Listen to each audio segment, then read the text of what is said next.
Assalamu alaikum brothers and sisters, I hope you are well. The burning of the Qur'an outside a mosque in Sweden sparked widespread anger among Islamic nations globally. Political leaders from Iraq, Iran, Saudi Arabia, Turkey and various other countries voiced their discontent, emphasizing the potential of such actions to ignite and exacerbate Muslim sentiments worldwide. Amid heightened security and go-ahead from the government of Sweden, Salwan Momika, a 37-year-old individual who sought refuge in Sweden several years ago, committed a distressing act on Wednesday. In the presence of a significant police, he deliberately trampled on the Qur'an before proceeding to ignite several pages in front of Stockholm's largest mosque. The Iraqi government expressed condemnation towards Swedish authorities for granting permission to individual they considered an extremist to burn the Qur'an. Egypt, the most populous country in the Arab world, condemned the burning of the Qur'an as a highly offensive act that deeply offends the sentiments of Muslims. Furthermore, the six-member Gulf Cooperation Council and Morocco strongly denounced the burning of the Qur'an. In response to the incident, Morocco recalled its ambassador from Stockholm. On Thursday, Sweden's ambassador was summoned by the United Arab Emirates and Jordan, following Morocco's summoning late on Wednesday.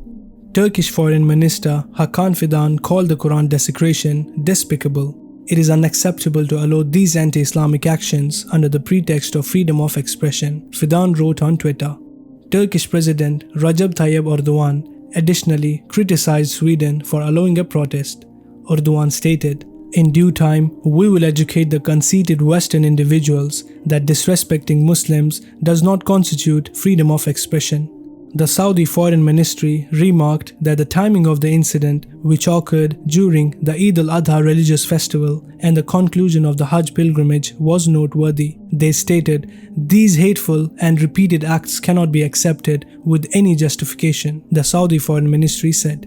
During a press conference, Kristersson, Sweden's Prime Minister, clarified that the authority to determine whether the protest should proceed was not within his jurisdiction.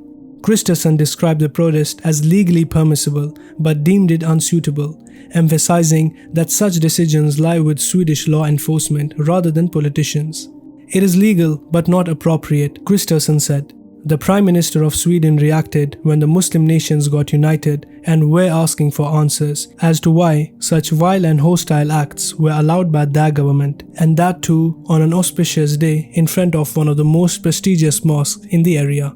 Even then, Kristersson did not issue any apology. Rather, he labeled the act as something that was legal but not appropriate. Even the natives of Sweden that do not belong to the Muslim community are condemning this act, but the government is still naming it one's right to exercise freedom of expression. If such atrocious acts really do fall under the category of freedom of expression, then we would like to ask what exactly is not a form of freedom of expression. If this is how one can express oneself freely, then even a criminal can justify his actions under the pretext of freedom of expression.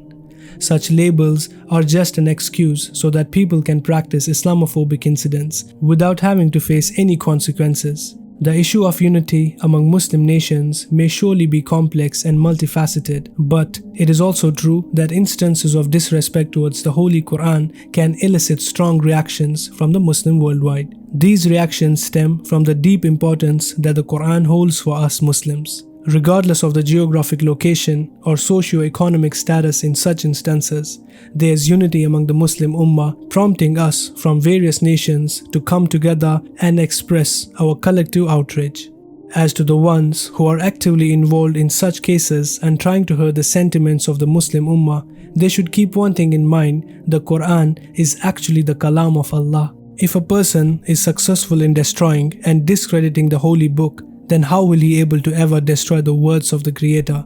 The act that he performed in huge public view in front of the mosque only depicts that he himself will not benefit from the words of the Creator, and how extremely sad it is for him if only he understood. May Allah subhanahu wa ta'ala help us against oppressors and transgressors. Ameen. That's it for today, brothers and sisters. I hope you liked the video. Let us know your thoughts in the comment section below. We would love to hear from you. Hit the thumbs up button, subscribe to the channel, turn on the notification bell, share this video with your family and friends.